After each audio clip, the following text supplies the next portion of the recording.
Hello and welcome back to the another episode of Indian Polity Lectures. Well, it is the lecture 5 and the date is 9th June 2025. Before we'll start our discussion, I would like to give you the brief introduction about this initiative so that if you are new to our channel, you will get more connected with us. Basically, from the 2nd June, we started it from 2nd June, and every day we are trying to upload two videos on our YouTube channel. In the first one, we will discuss the current affairs, and in the second one, we will try to discuss the static syllabus. And we started with Indian polity. And our aim is to cover your syllabus by the month of January 2026. And what we are going to cover? Everything what is required for you to clear your everything what is required for you to clear your prelims as well as mains exam for UPSC. Everything what is required you to clear the UPSC exam, if I will be more precise, that would be cleared here, that would be covered here. But there is an exception related to optional subjects and also language related subjects. These subjects won't be discussed here, but everything what is required for your preparation. It is totally free, and if you want to be the part of this initiative, just subscribe and hit the notification button so that you will get the knowledge when we are going to upload the video. After this, at the same time as we are delivering the lectures, we are making the notes for you guys, and notes will be available after every each subject is completed. As I again will repeat that currently we are discussing Indian polity, and at the same time we are framing notes for the Indian polity. And what will the notes contain? Everything. Notes will contain everything, whether related to prelims or mains. And every concept will be discussed in a very detailed manner, and after every concept there would be prelims as well as mains related questions to the maximum. At least prelims related question would be available after every concept.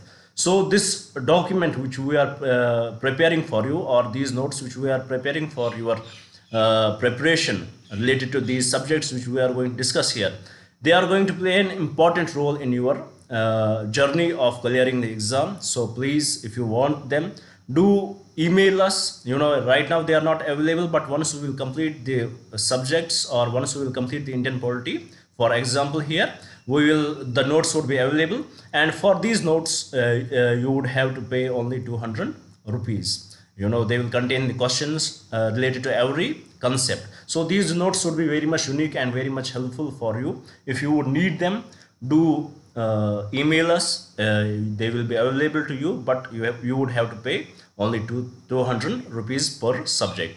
So this is in a nutshell what we do here and what it is about.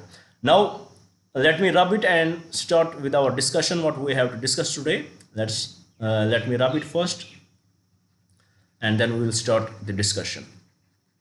Before we will start our discussion, let's resume from where we left yesterday. Let's recap a little bit, so that it will start your engine. Let's recap where we left yesterday. Let's try to find out, first of all, what we discussed yesterday. Let me change the pen here.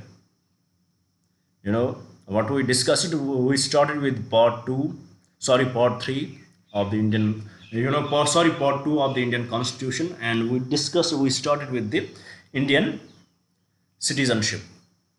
We discussed in it how our parliament is very unique in defining the citizens of India and what was the need for that. And if we will compare it with the other constitutions of the world, of other constitutions of the other countries, most of the times you will see that the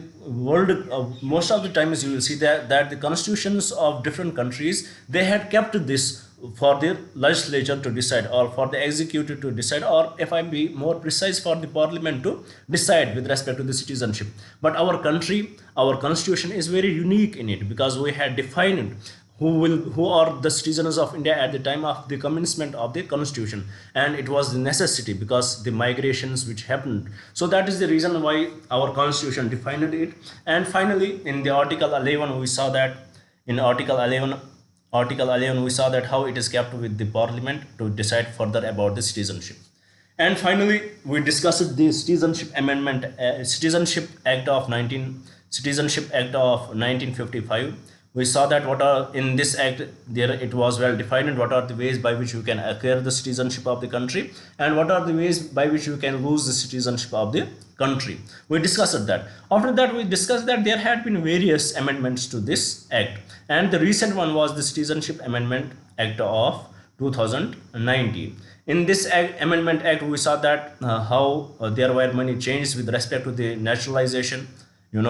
How earlier you would have to be, it was 14 years, for majorly it is right now, it is also 14 years for most of the people, but for the people who belong to these countries, Pakistan, Afghanistan and Bangladesh, and had came to India before 31st December 2014 illegally, and it gave the freedom to them. It gave them this relief that you can also be the citizen of India if you can prove that there was prosecution against you in these particular countries and you had fled these countries to save your lives. You will also get the citizenship. This was the concept of the Constitutional Citizenship Amendment Act of 2019.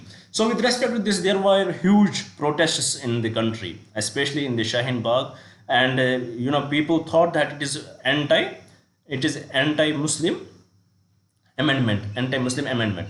So with respect that, we saw that what are the arguments which were in favor of it, how it is not anti-Muslim, because in this the country is not taking the citizenship away from the people, but it is giving the citizenship. So how it can be the anti-Muslim in that way? And also we saw that these people who are migrating to Pakistan, who are migrating to India, they are coming from those countries where the majority is Islam, and the minorities in these particular countries had always seen were always under threat, especially when the Taliban government took over the Afghanistan. We saw that what happened with the minorities there. We know what is happening with the minorities in Bangladesh after the Sheikh Hasina government. We are very much aware of that. And also about Pakistan, we know there are various cases that the minorities were hurt in that country also. So to protect these minorities, we had come up with this Amendment Act. So this was the argument in favor of it. Now today we will discuss what are the arguments which are against it. So today let's discuss those arguments, then we will move forward. The major argument which is against it is that the nature of this, Amendment Act. What is the nature of this Amendment Act? That let's try to understand it. You all would have heard about Israel. What is Israel? It is a theocratic state which was formed on the name of the religion, and every Jew wherever he lives, he will be the citizen of Israel. So the basis of the citizenship is the religion. To be the theocratic state, the basis of the citizenship is the religion. But for India, which is the secular state, the basis of the citizenship can't be for the India, which is a secular state, the basis of the citizenship can't be religion. And what is happening in this Amendment Act, that the basis on which the citizenship is given that it is religion, that if you belong to these particular religions, and you had seen basically it was not under in the law itself that the prosecution has happened. And this term about prosecution with respect to these particular religions, whether being the Hindus, Christians, Sikhs, Buddhist, Jains, and Zoroastrians, it was not mentioned that you had faced the prosecution. Where in the law it was not itself mentioned. It was mentioned in the statement of objects and reasons. It was given in the statement in the statement. After the law is after the bill is formed, then there is a statement of objects and reasons where you give the statements and reasons why you are bringing up such law. It was this reason, this prosecution term was given in this statement of objects and the reasons, statement of objects and reasons. So that's why it is being criticized that in our country, which is the secular country, the basic structure of our country is the secularism. Basic structure, we are the secular country. How religion can be the reason for granting this citizenship, whether whatever religion is discussed here, how it can be the reason. So the first argument against it was this religion can't be the basis. Religion cannot be the basis for this classification. It is against the basic structure, which is the secularism of the country. Then the second argument, let me rub it first. We will discuss what was the second argument which is against it.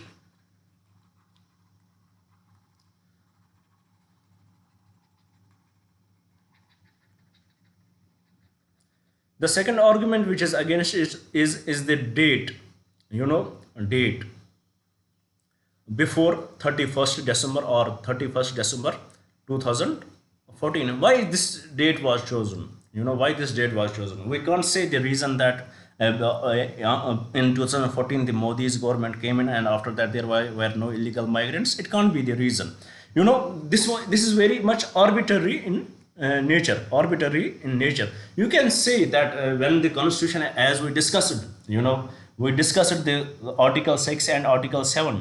Article 6 and article 7, we saw that there were dates before 1948, and there was a date before that or on that date. If you are coming to India, you will get the citizenship. And the reason for that was that on those particular dates, the migration started, and the people from those particular countries, from the Pakistan or from the East Pakistan, they started migrating. The Hindus, the minorities in those regions. So it was very much clear. These dates, what were specified in those Article 6 and Article 7, they were very much clear. But what about this date? It is not very much clear. It is something arbitrary in nature, and this arbitrary classification can't be is against the constitutional. If you will see the judgments, there are judgments against the arbitrary classification. You can't classify arbitrarily.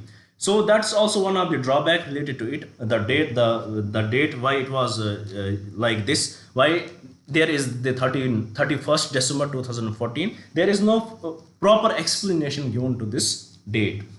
And also the religion-based classification, we discussed that what is the yardstick, what was the yardstick used. It is the religion which is the yardstick for which the citizenship was given.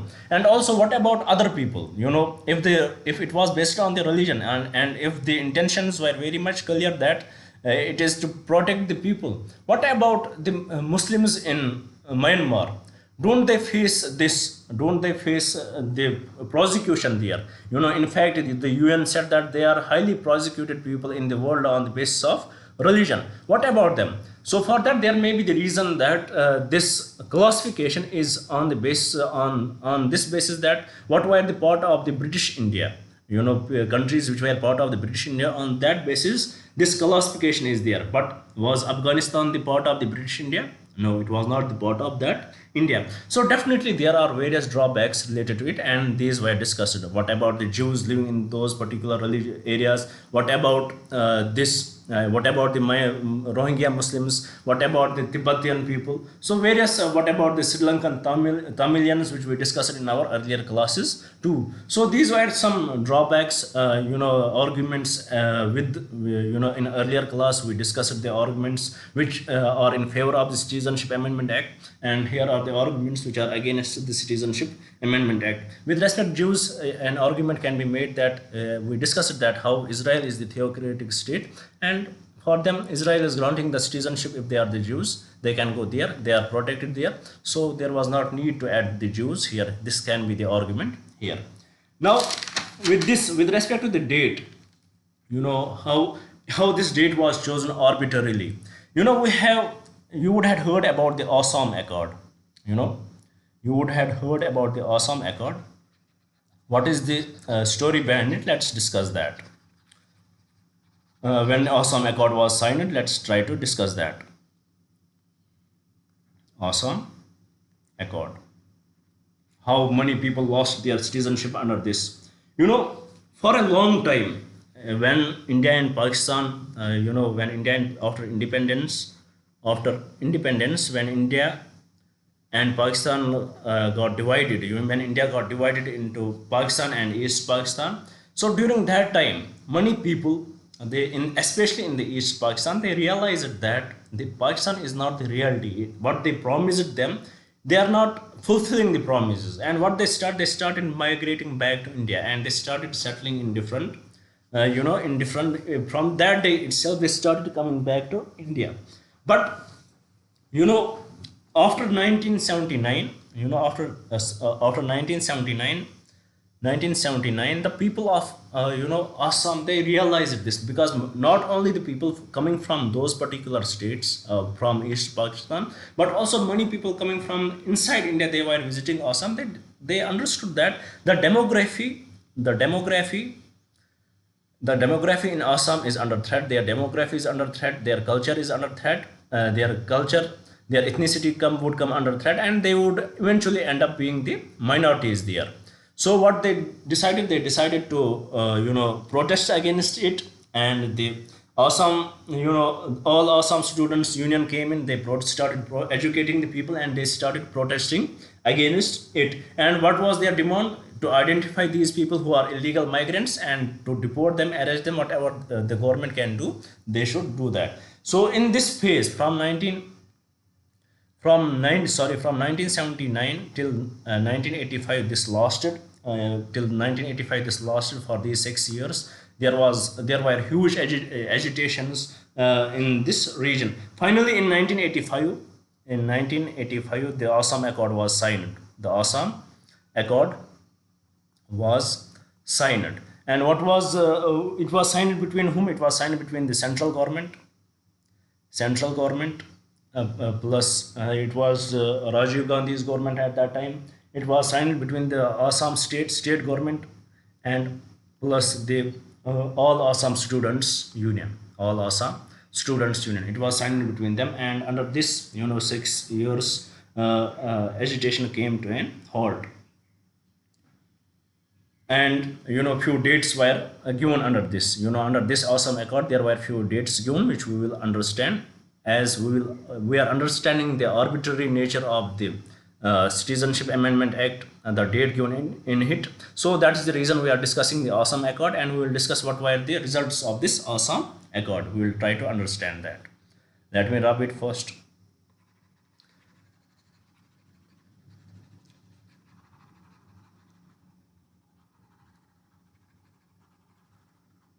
So after this Assam Accord was signed, so who will be the citizen? Assam Accord was signed, and few dates were clarified. First one, all people who migrated to Assam before 1st January 1996, all those people who migrated to Assam before 1st Jan 1966 are the citizens of India without any doubt, and they will enjoy all political and social rights. They will enjoy all political rights, and they will enjoy what every citizen will enjoy. The second date, those who entered between 1st Jan 1966 till 25th March 1971, for those there would be no political rights for those people who entered Assam between this date. There would be no political rights for them. They can't vote, they can't contest elections. After 10 years they will be registered as the citizens. And what about people who entered after 25th March 1971? For them, the government asked that they should be identified, and they should be deported back to the country from where they had came to Assam. So these were the specific changes related to Assam.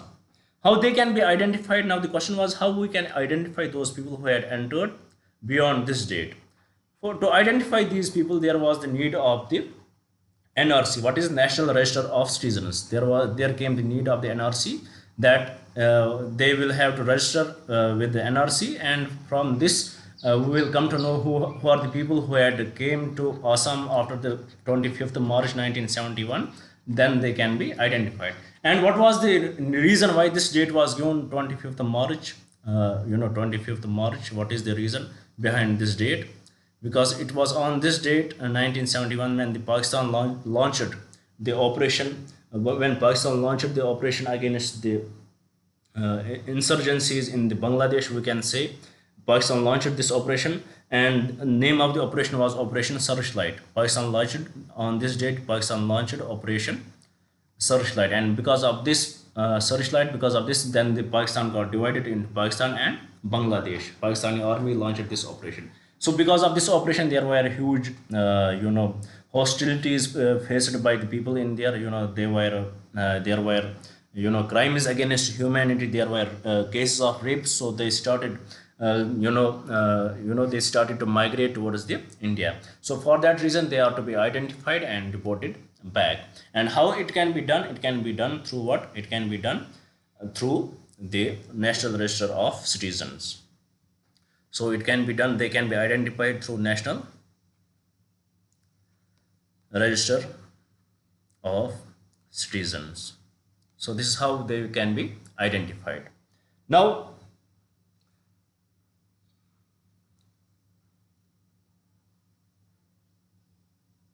so you can see here that this section 6A, it was added to the Citizenship Act, and different cutoff dates were given, and we can see here that these dates have some meaning behind it. They are not arbitrary in nature, as we are seeing in the Citizenship Amendment Act 2019. The date which is given, that is arbitrary in nature, and that's why there is the discussion in the courts with respect to that Citizenship Amendment Act 2019. So the we reach till the National Registration of Citizens. What is this National Registration of Citizens? It was first updated in 1951. This National Registration of Citizens, it was first updated for whole India in 1951, and under this it was to be updated for Assam too, but for a certain time period it was not updated. But finally the case went to the court, and finally Supreme Court ordered for the updation of the NRC, the National Register of Citizens. So under the NRC, you will try, under this you can prove your citizenship. If your parents or grandparents, or they would be mentioned here, your relatives would be mentioned here under this register. If you can't prove your citizenship under it, then you will lose the citizenship. So once the NRC was conducted, almost 1.9 million people in Assam could not prove their citizenship, could not prove their roots to this particular area, to particular Assam. They could not satisfy the dates which were given under this Assam Accord which was signed. They could not satisfy the dates which were given under section 6A to the Citizenship Act. They could not satisfy it, and in a way they lost the citizenship. The 1.9 million people lost the citizenship, and once they lost the citizenship, now there are queries what will happen to them. The parliament will decide about it. So this is the NRC. What is NRC? It is the National Register of Citizens. In it there would be the records. You would have to register, and you have to compare if your relatives are part of it, if your father is part of it, if your grandfather is part of it. It will prove that you are the citizen of India. And 1.9 million people in Assam could not prove it. For the whole country, when it was conducted first time, it was conducted in 1951. Now, why there was so much protest against CAA? I told you in our yesterday's class, in our last class, that I was surprised when I first time heard of the Constitution Citizenship Amendment Act. At that time I was in college, and we don't have that much knowledge about this, as I being the engineering student. I was little surprised why the government is doing this. But when I started preparing, I came to know that it was it was ridiculous, these protests against it. But at the same time there were protests against the Citizenship Amendment Act. And also the major protests in our country, they were led by the statement made by the Ministry of Home Affairs. What was the statement made by the Ministry of Home Affairs? He said that look at the chronology. Look at the chronology. First they will go for the CA, then they will go for the NRC, the National Register of Citizens. It would be updated, and this is the major reason. This NRC, the updation of the major NRC, is the major reason there were protests against it. Because people feared what happened with the Assamese people. People in the Assam, same can happen to the people in overall country. Suppose under NRC, 10 million people came. There are 10 million people who could not satisfy that they belong to any particular. They are the citizens of India. Now, in these 10 million people, suppose there are 5 million who belong to those particular religions which are mentioned under CAA. They are safe now. They can get the citizenship. What about those 5 million people who are Muslims? Will they get the citizenship? That is the real question. That is why it is protested, why it is in the court. So with respect to NRC, then the Prime Minister came and he said that we had not mentioned NRC anywhere. So you are, I don't know why you are getting worried about it. There is nothing, we are not going to update the NRC. So that is the whole discussion about the NRC. Now, what is the NPR? I hope this NRC is clear. Now, what is the NPR? We have to discuss it.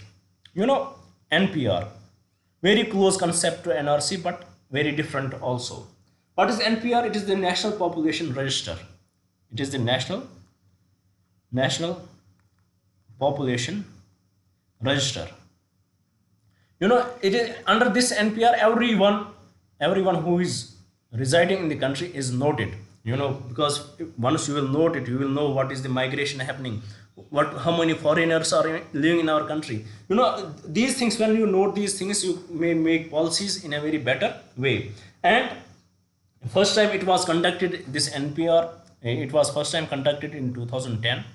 It was conducted in 2015, and it was supposed to be conducted in 2020. But with respect to 2020, there were protests against it. What were the protests? The states like West Bengal, Kerala, and Bihar, they said that they are not going to conduct it. And why they are not going to conduct it? Because the way they are asking the questions, they had changed it.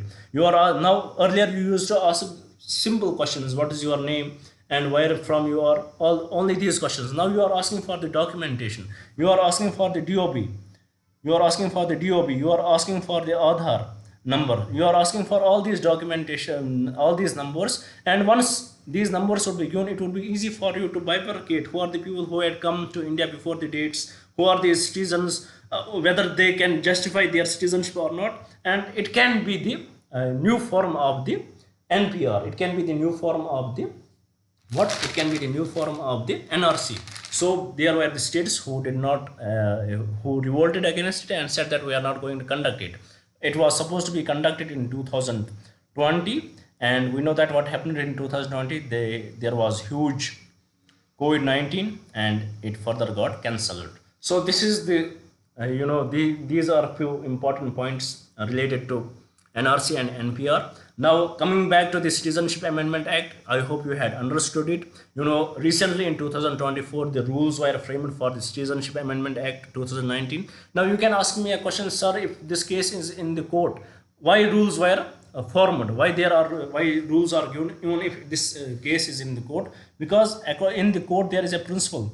What is that principle? That presumption of innocence, or we can say presumption of constitutionality. If it is with respect to the people, then it would be the presumption of innocence, and if it is with respect to the Constitutional Amendment Act or any amendment act, it would be called as presumption of constitutionality. Once it is not proven that it is anti-constitutional or it is non-constitutional, till then the courts will assume that it is constitutional, and they would be allowed, the parliament would be allowed to frame any law, frame the rules with respect to it. So that's why in 2024 the rules were framed with respect to the Citizenship Amendment Act 2019. Now let us discuss what are the rules. Let's try to discuss them, let's try to understand them.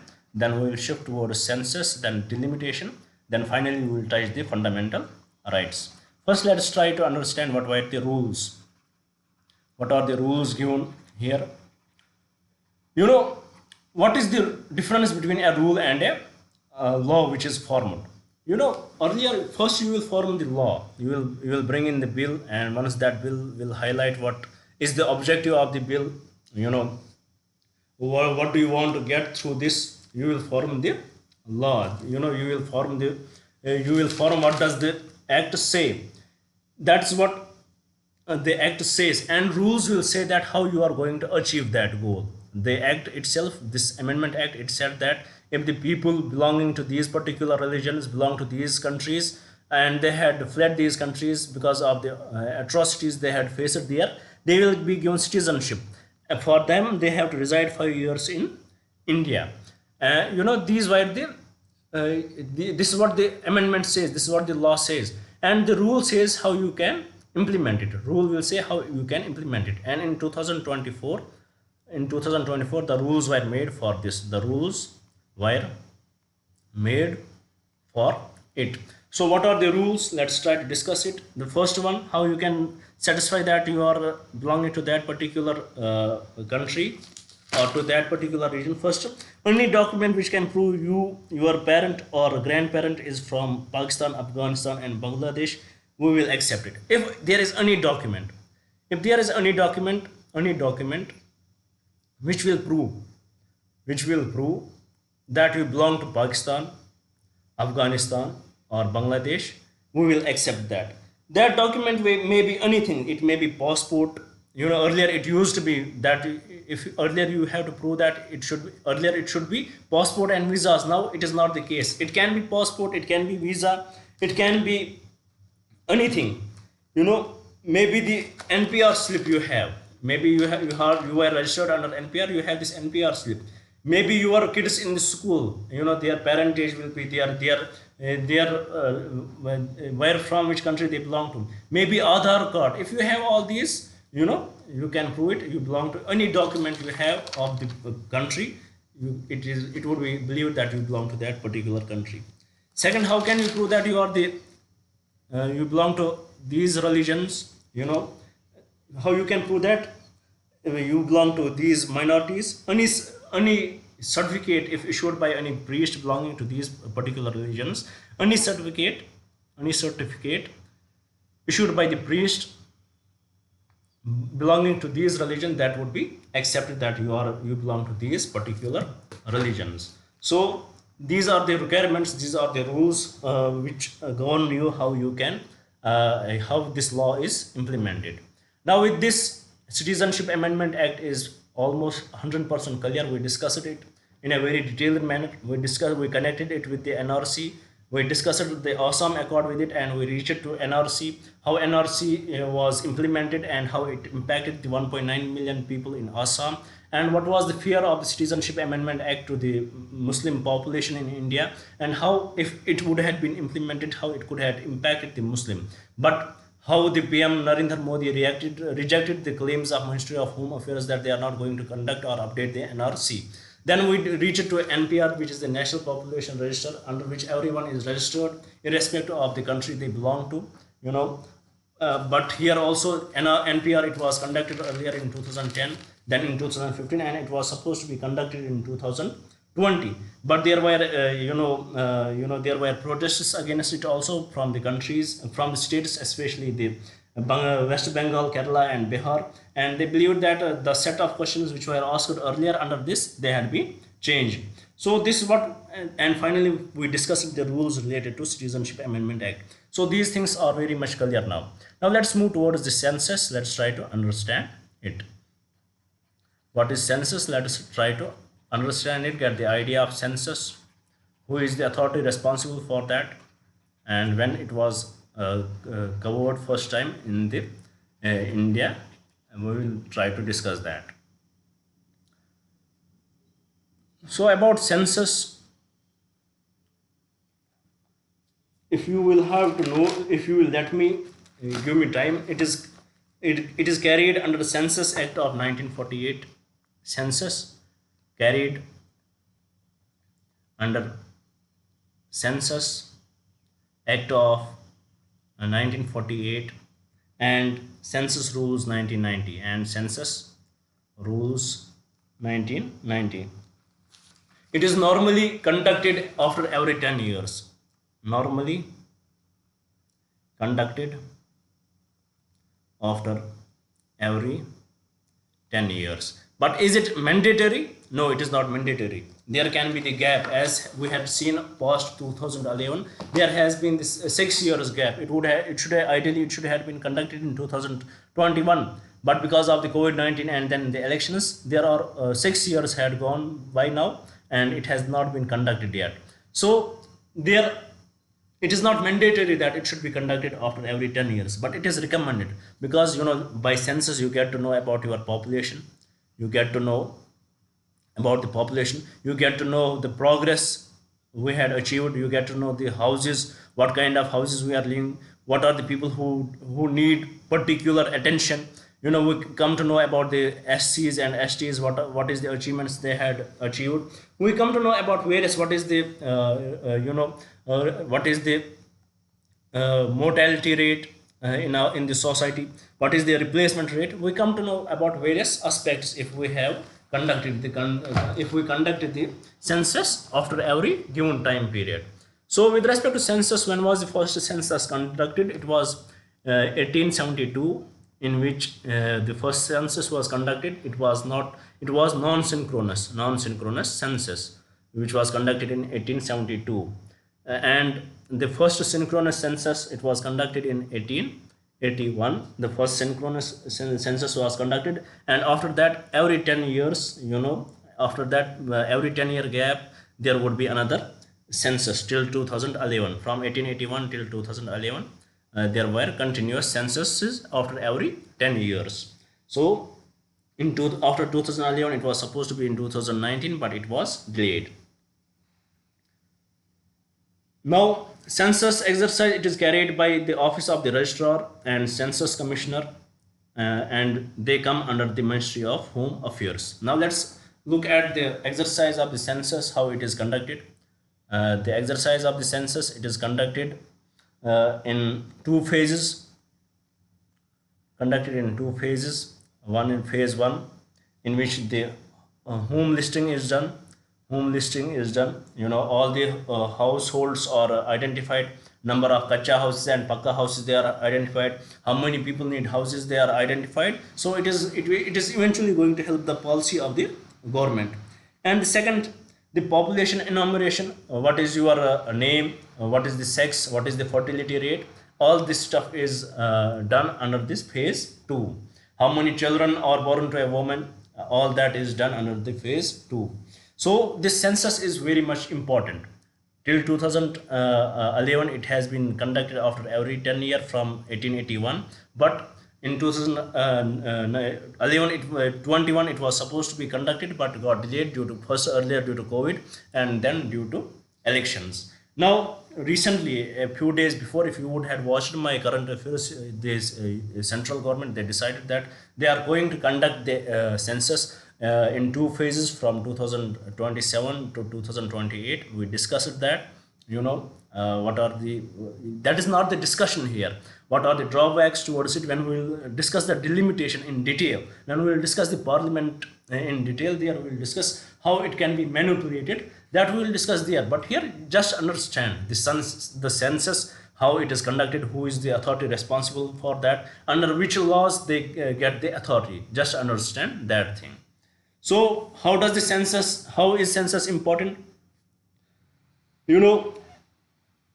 Under this census, when it is conducted, everybody is included. You can decide about the reservations for SCs and STs, reservation in Lok Sabha, reservation in the state legislative assemblies. So you can decide much, your policies would be very much precise if you have the proper data about the country, how is the population working, what is their status. You will get to know through the census. And also, when we are conducting the census, there is another need, that is the need for the delimitation.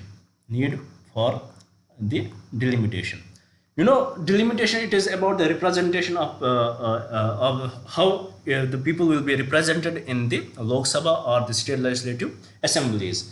Ideally, as the population increases, number of the representation should also increase. So what does the constitution say? Constitution earlier said that after every census there should be delimitation.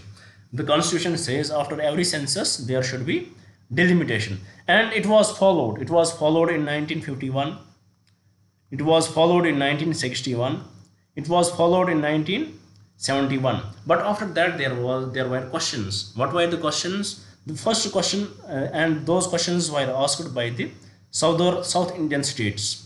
Let me rub it first, then we will discuss that what were the questions asked by them. Till now, I hope you are very much aware of the census now. You know why it is conducted. It is how it can be helpful for the precise policy making, targeting the people who require the help. It is helpful for their representation and also for the delimitation. Because the constitution clearly says that after every census there should be,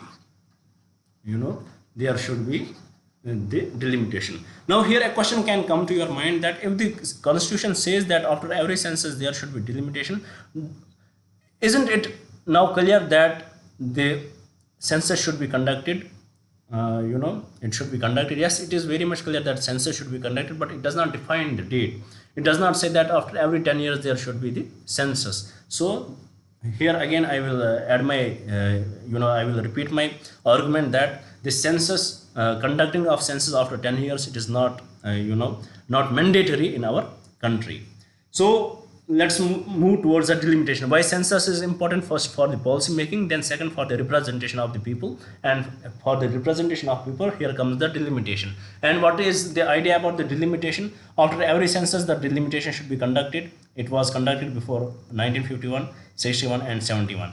But after 71 the South Indian states they approached Miss Gandhi, Indira Gandhi, and they said that, ma'am, we are suppressing our population. We have a great control over our population. We are controlling the population, and the North Indian states, they are not able to control it.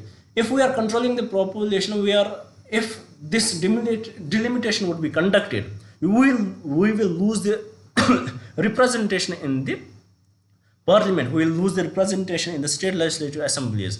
So it is going to impact us. Even though we had done the great things, we are reducing the population, and to which it was agreed that till 2001 there would be no delimitation done, and the seats would be the representation would be freezed till 2026. And after 2026, once the delimitation is done, once the census is done, on that basis the delimitation would be done. And that is the exact reason why current government is under the fire from the opposition. They believe that they deliberately pushed this census beyond 2026 so that they can manipulate the elections of 2029. It is one of the allegations, but right now let's come back to our discussion, that till 2021 there would be no delimitation, and the seats would be, the representation would be very much frozen till 2026. After the census of 2026, the delimitation would be done, and the freeze on the seats, it would be broken. And in 2022, another delimitation was done, but in this delimitation, only the boundaries were altered, not the representation. How we can understand it? Let's suppose it is the state, and in it there are 4 constituencies. What is the motive behind the representation? That every constituency should have the equal representation. For example, 1 million, it will have 1 representation. Here also 1 million, 1 representation. Population is 1 million, 1 representation. 1 million, 1 representation. Suppose till 2022 the population increase has been irregular. Here it is 9 million, here it is 5 million, it is 7 million, and it is 8 million. So this was adjusted. The boundaries were adjusted there so that the representation would be made somehow equal. The representation would be made somehow equal. It was adjusted in that way. That was done in 2002. Not the representation was changed. So please understand that. So till now 4 times the delimitation has been achieved. This question was asked in the 2024 prelims exam also. How many times we had achieved the delimitation? It has achieved till now 4 times, in 1951, 61, 71 and 2002 or 2001 census. After that it was achieved. So this is about the delimitation and census. I hope till now everything is clear. Now we are shifting towards the fundamental rights. I hope till now everything is very much clear. You had understood the topic. Now let's try to solve the question on the census. Let's see if you can answer the question here. Let's see what does the question say. The question says, consider the following statements regarding the census of India. First statement, the first synchronous census in India was conducted in 1872 during the tenure of Lord Mayo. Totally incorrect. We discussed that because it was the unsynchronous census, non-synchronous census which was conducted in 1872, not for whole India but for few states. Actually in 1881, first synchronous census was conducted. Second, the decennial census in India is conducted under the provisions of Census Act 1948. The decennial census, 100% correct, it is conducted under the provisions of 1948, Census Act of 1948. Third statement, as per the Indian Constitution, the subject of census falls under the concurrent list of the 7th schedule. No, it falls under the union list. It is the union who can conduct the census. And for that, Bihar government, they tried to conduct the caste census. But when it was asked to them, you cannot conduct it because it is not under the domain of the state. So they called it is not the caste census, but the caste, caste statistics, or we can say it is not the caste census, but it gives us the statistics, it is not the census. I forget the proper word, but they said that it is not the census but the statistics. So leaving it here, third statement it is correct. Third statement it is incorrect because it falls under the union list. Now what is the fourth statement? It says that data collected during the census is entirely confidential and cannot be used for any purpose other than the statistical analysis. 100% correct. So with respect to this question, the correct statements are statement 2 and 3 only, and from the code given below, the correct code would be option B. So with this, I hope you had understood the question here. Now let's come back to this first slide, and start with the fundamental rights here. But before we will start, we will take a break here for 5 minutes. This video will continue, and we'll try to recap.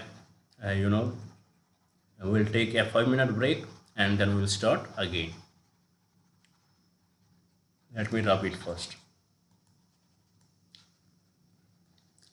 If you are watching it recorded, you can forward it 5 minutes and then start again from where we will start.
Okay, coming back to our discussion, now let's start the fundamental rights.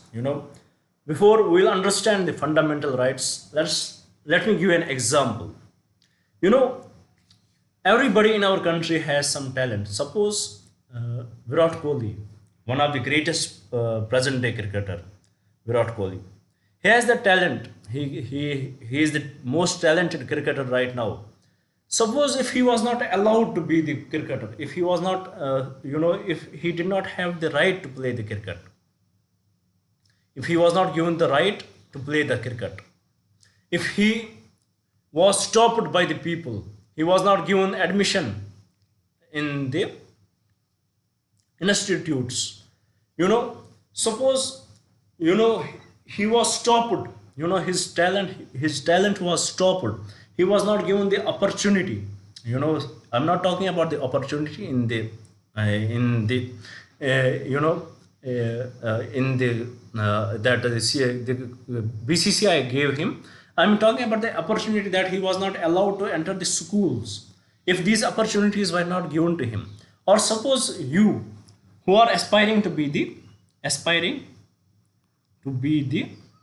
UPSC, you who are aspiring to be the IAS officers, you have this talent, you can remember everything what is taught to you, you have this talent, you can formulate everything, you have this talent that you can make the argument of everything what is given to you, and you were stopped, you were not given admission to the schools.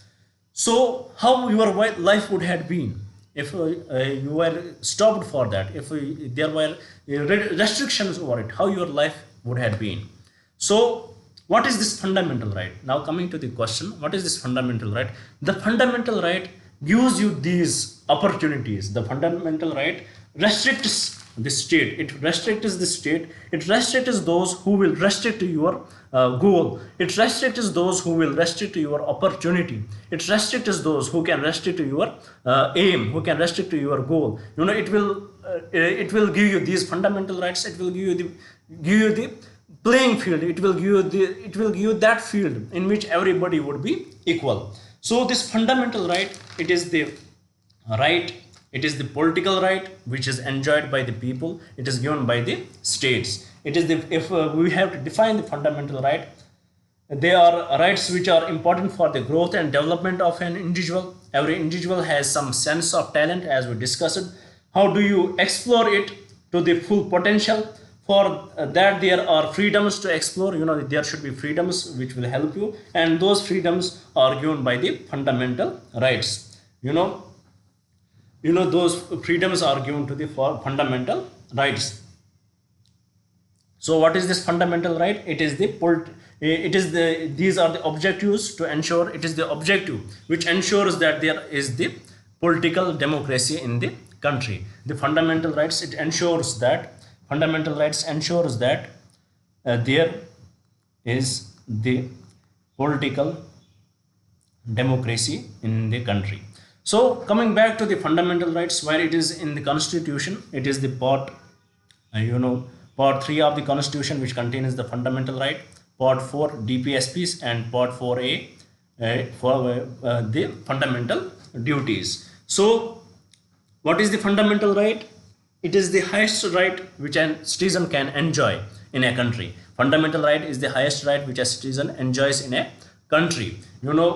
If anybody violates the fundamental right of yours, you can directly go to the Supreme Court. What is the difference between a fundamental right and the constitutional right? The basic simple definition between the difference between the fundamental right and the constitutional right is that if fundamental right is violated, you can directly go to the Supreme Court, and if constitutional right is violated, you will have to go to the lower courts. Similarly, for the statutory rights which are formed by the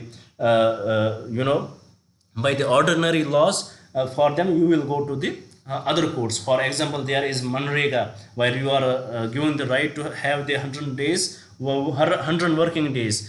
This is the ordinary law. Similarly, you have the paid maternity leave. It is the ordinary law.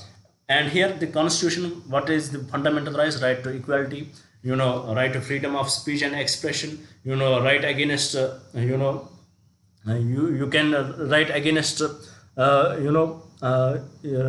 right against exploitation, right? You have the religious freedom here, you have the cultural and educational rights there. So these are the fundamental rights. Now I hope you had understood this part of the fundamental right, where it is found in the constitution. It is found in the part 3 of the constitution. You know it is why it is called fundamental in nature, because it is the highest law which protects your rights, which gives you the rights. And these fundamental rights, what is their nature? If we look at the nature of the fundamental rights, we will see that they have the restrictive nature for the state. Fundamental rights have the negative objectives, obligations on the state. They have the negative obligations on the state. What are these negative obligations? That the state cannot stop it, state cannot do it. You know, it limits the powers of the state. The fundamental rights limits the powers of the state. So this is some little introduction about the fundamental rights. They are called fundamental because these rights are very much important for the growth and development of an individual. And what is the chronology, or what are the different rights which are enjoyed by the citizen or by any Indian in our country? Let's discuss what are the how the different rights are there in our country, which are enjoyed by the people in our country. Let's try to discuss that. First, let me rub it. Let's differentiate it. You know, if we can differentiate the rights on the basis of their legality, then the fundamental rights would be on the top. Fundamental rights. In the fundamental rights, there would be golden triangle that we will understand when we will discuss Article 14, 19 and 21. It comes under the golden triangle that we will discuss here. Then we have the rest of the fundamental rights. After the fundamental rights, we have what is the hierarchy? We have the constitutional rights, then we have the statutory rights, then we have the legal rights, then we have the natural rights, and then going on. So this is the hierarchy of the rights. If anything is violated, for example, fundamental rights are violated, you can directly go to the Supreme Court. And if these rights are violated, first you will have to go to the High Court, then the case may go to the Supreme Court also.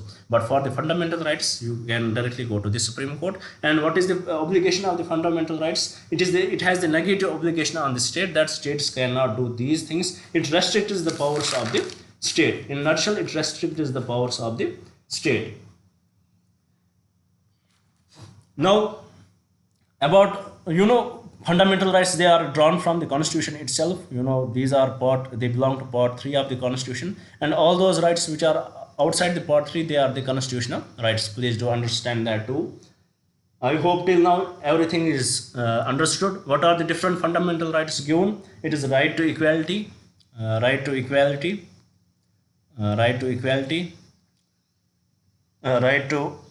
freedom of speech, right to freedom, to be more precise. And then we have right against exploitation. Then we have cultural and educational rights. Then we have the constitutional remedies. These are the fundamental rights. Religious. We have the religious freedoms also. These are the kind of fundamental rights which are given in the part 3 of the constitution. So let's try to discuss the fundamental rights with the global constitutions. Let's try to understand that. First let's try to compare it with the English constitution, which is the unwritten constitution. The major difference between the Indian constitution and the English constitution with respect to the fundamental rights is, I will explain it. For India, the fundamental rights are very much defined. Whatever is given, that is the fundamental right. Suppose there are 5 items, they are the fundamental rights. For outside this, the courts will decide whether they will be given the fundamental status or not. For example, right to privacy, it was given under the 2017 Pothuswamy judgment. Courts will decide that whether it is the fundamental right or not. And if any law is violating the fundamental rights, the courts will decide on it. So courts will restrict the legislature and executive. So they will review the judgment. They will review the law formed by the legislature. Now, what about the England? There are also fundamental rights. For example, they will define the rights 1, 2, 3, and 4. They will restrict the rights there. For these things are restricted 1, 2, 3, and 4. And few things they would not be given there. For England, whatever is in this, whatever is given there, they are the fundamental rights, and whatever is not restricted, that is also the fundamental right. That is, whatever is given, that is a fundamental right. That is very much understood. And whatever is restricted, that is not allowed. And whatever remains, that is also included as the fundamental right for England. And for England, there is one thing: the Parliament is supreme. Parliament is supreme. For example, if they are going to violate, if they are going to end any fundamental right, you cannot go to the English court and the court will rescue you. The court will say you that Parliament is supreme. They can do whatever they want. They can change man into woman. Whatever they want, they can do it. So this is about the English Parliament, and this is the difference with the Indian side. And with respect to the USA's, they have the Bill of the Rights. They have the Bill of the Rights. They have well defined it. In the USA, they have the, they were very much clear about what are the rights they would give to their citizens. They gave the Bill of Rights. There is judicial supremacy in the USA. For example, if any Parliament passes any law which is against the fundamental rights, then the judiciary can come in and it can make that law void. So this is how the USA follows, and India has borrowed it from USA. Our fundamental rights are borrowed from the USA. So this is the little comparison between the fundamental rights in India, in England, and in USA. So till now, I hope you had understood this also. Now we will start discussing the articles one by one. First, we will try to understand now.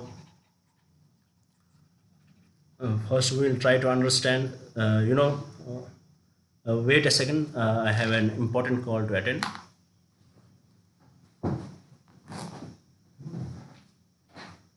Hello.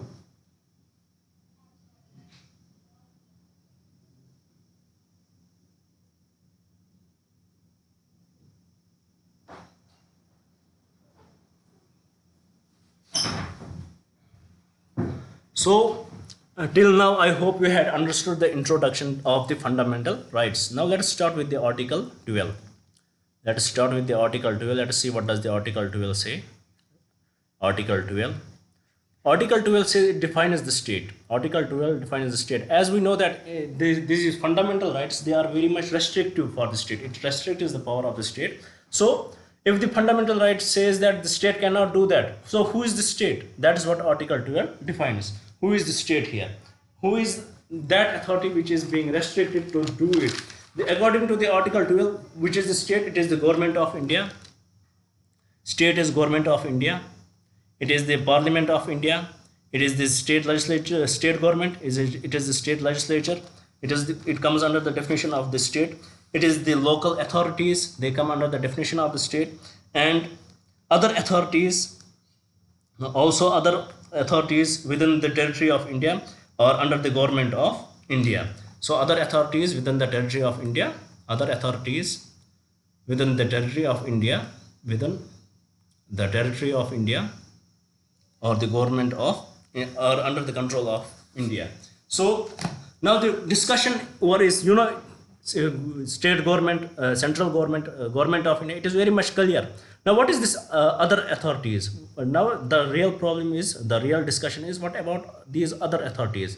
How we can define these other authorities? And it is defined, it is further defined that who are these authorities? These are the financial resources, in is state, then it is as if the financial, if there is any organization and the financial resources are controlled by the state, or it is the financial resources are given by the state, then it is the state. For example, we have RBI, then we have the another deep and pervasive control of the state. If there is organization which has the deep and pervasive control of the state, then it comes under the definition of the state. Then we have the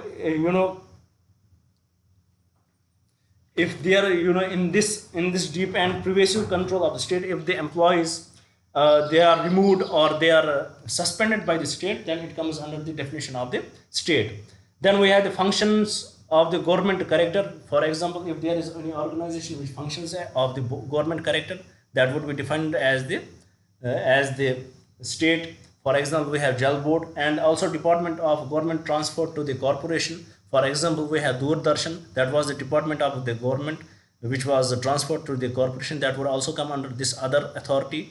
And similarly, any entity which enjoys monopoly, and any entity which enjoys monopoly would be considered as the state. But this monopoly is given by whom? It should be given and protected by the state. Not every monopoly would be considered state. This monopoly should be given and protected by the state. So with respect to this, the Indian Cricket Board, it was BCCI. The question was asked to the Supreme Court whether it is the state or not, to which Supreme Court said that it is not the part of the state, because this monopoly, even though they enjoy the monopoly with respect to cricket, they decide who is going to play the cricket, they decide the team, but this is not given to them by the state. It is not given to them by the state. This authority is not given to them by the state, so this is not this state. So this is what Article 12 says. It defines the state. Here we will discuss the state should not do that. So what is the state? Article 12 defines the state. It is the government of India, it is the Parliament of India, it is the state government, it is the parliament, it is the local government, and there are other authorities which are under the control of the government. So what are those authorities? Those authorities can be any authority in which the financial resources are given by the government, in which the staff is controlled by the government, any functions as a board of the government, functions of government character, functions like a government character, and also department of government transfer to corporation, any department of the government which was transferred to the corporation, and any government which enjoys the monopoly, and this monopoly is given by the government, by the state. So this is what Article 12 says. I hope till now Article 12 is very much clear. This definition of Article 12 is very much important for the DPSPs as well as the fundamental rights. If you are clear about the Article 12, you would understand to which the fundamental rights are referring to, who would come under this. And if suppose for example tomorrow any private school will restrict the rights, what would be the answer to that? Can you directly go to the Supreme Court? That you will understand if you would have understood Article 12. Now let's move to the Article 13, which is the last part of today's discussion. Let's try to understand it. What does the Article 13 say? Then we will conclude our discussion. Before we will discuss Article 13, let's try to solve the question which we had brought today on Article 12. Let's try to solve it. Here the question says, consider the following statements regarding Article 12 of the Indian Constitution. First statement, it says the Article 12 explicitly defines the state to include the government and the Parliament of India and the government and the legislature of each of the states. 100% correct. Second, it also includes all local authorities within the territory of India or under the control of the government of India. Correct. Third, the Supreme Court has over time adopted a restrictive interpretation of other authorities, limiting them only to those bodies exercising sovereign governmental function. No, it is incorrect. Fourth statement, a private body, if performing a public function or acting as an instrumentality of the state, can be considered state under the expanded judicial interpretation of Article 12. 100% correct. So with respect to this question, the correct statements are statement 1, statement 2 and statement 4, and from the code given below, the correct code would be option C. Now with this, coming back to the first slide, we will discuss Article 13 here. What does Article 13 say? Article 13 says, suppose on the commencement of the Constitution, there were many laws which were followed in our country. Suppose we are following IPC. If those laws are in line with the fundamental rights, they stand, they will continue to work. If they are against their fundamental rights, they will go into eclipse. They will, they will not stand. This is what Article 13 says. Let me repeat again. Article 13, it says if there is during the laws inconsistent with the fundamental rights, those laws which are inconsistent with the fundamental rights, those laws which do not which are against the fundamental rights, what the fundamental right says they are against it, then those laws will be void. There would be severe, the principle, there will be, there comes the doctrine of severability if there is any law. For example, we had IPC, you know, we used to follow IPC, and in IPC we have section, you know, section 377, section 377 of IPC. What was that? You know, what does this section 377 of IPC say? It talks about the unnatural offense. Suppose if two men are in a homogeneous relationship, you know, that's unnatural, because a sexual relationship between penis and vagina, if it is unnatural, if there is incest, if there is bestiality, then they would fall under this section 377 of IPC. And you know what will happen? What will happen to it? They will be punished. They will be given the life imprisonment. So this law, you know, it was correct for certain points. For bestiality, for incest, it was fine. But what about you know, homogeneity? What about this, you know, what about this homosexuality? What about this, that you know, it was made also, you know, if there were if there were a couple who were in a you know, homosexual relationship, then they will also face this punishment. So the case went to the Supreme Court, and with respect to this, the Supreme Court said that, you know, cutting all the discussion short, Supreme Court earlier said that it is unconstitutional. In 2019, that section 377 is unconstitutional. In 2013, in Supreme Court said that section 377 is constitutional. Matter is dealt by this matter would be dealt by the Parliament, because we had amended the Constitution many times. If the Parliament would have thought that they need to amend it, they would have amended it.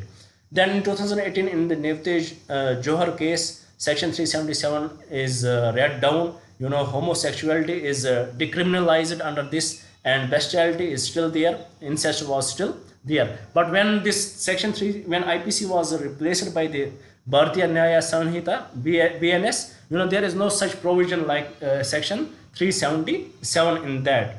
There is no such provision like that. It was not repeated in the BNS. So this is, you know, if anything, suppose the point here is, in IPC, this section 377 of IPC was against what? Was against the Constitution. So this 377 will be taken down. Not whole IPC would be taken down. That is the point of Article 13. If any law, it is unconstitutional, is not in line with the fundamental right, that law will become void, and that law will be null and void. That law will go into the eclipse. That is the point here. So this is the first clause of the section Article 13, clause A. Then Article 13, clause B, it says that state shall not make any law which takes away or abridges fundamental right. Article 13, clause B, it says that state shall not make any law which takes or abridges the fundamental right. So state shall not abridge, you know, state shall not make any law which take away or abridges fundamental right. As a term, if we will see here that judicial review is not mentioned in Constitution, but this Article 13(2), who can declare it void, who can declare this, that the fundamental right was revoked, or it was taken off, or there are rights had been introduced which is against the fundamental right. It is the judiciary who can strike it down. So Article 13(2) says state cannot make any law which is against the fundamental right. Then we have Article 13(3), Article 13 subclause 3. In clause 3, it says what are the laws. It defines what can be the law. Law includes any ordinance, order, bylaw, regulation, notification, customs, or usage. So it defines what are the law. Article 13 subclause 3 defines what are the laws. Then we have the Article 13 subclause 4. What does it say? That Article 13, article here,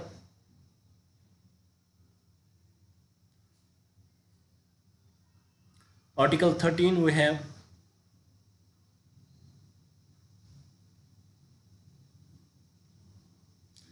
Article 13 subclause 4. It defines that Constitutional Amendment Act should not be deemed that it is the law or includes, it should not be taken as in Article 13 subclause 3 or Article 13b subclause 2, where it was clearly mentioned that state cannot make state cannot take away your abridged fundamental right. But in Article 13.3 it defined what law is, and Article 13.4 says that Constitutional Amendment Act, it should not be declared as under Article 13b. Constitutional Amendment Act is different. They can change it, they can amend the constitution, so it is different. State can amend the fundamental rights too, but it cannot amend the what? It cannot amend the basic structure of the constitution. So it was where we reached. Then there was discussion whether the fundamental rights they can be amended or not. For that we have the different judgments.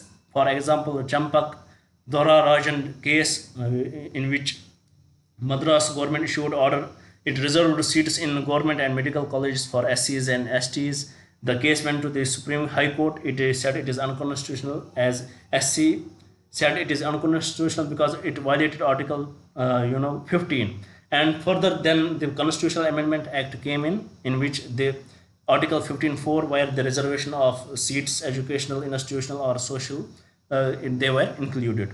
So similarly in Golaknath case, SC said by using Article 368, Parliament cannot delete or modify fundamental right. Then by the 24th Constitutional Amendment Act 1971, Article 13 subclause 4 was added. So this till now I hope you had understood it. You had understood Article 12 and Article 13. What does it say? Earlier there was discussion whether fundamental rights can be amended or not. Earlier it was thought that they cannot be amended, they cannot be abridged, but finally as it is clearly mentioned under Article 13 subclause 2 that government cannot abridge the fundamental rights. But did that mean that they cannot amend the constitution? By the Constitutional Amendment Act they can change it. No, it did not mean that, and it was clarified by various judgments. So till now I hope you had understood it. Now let's try to solve a question on Article 13 and we will conclude our discussion then. Let's try to answer this question.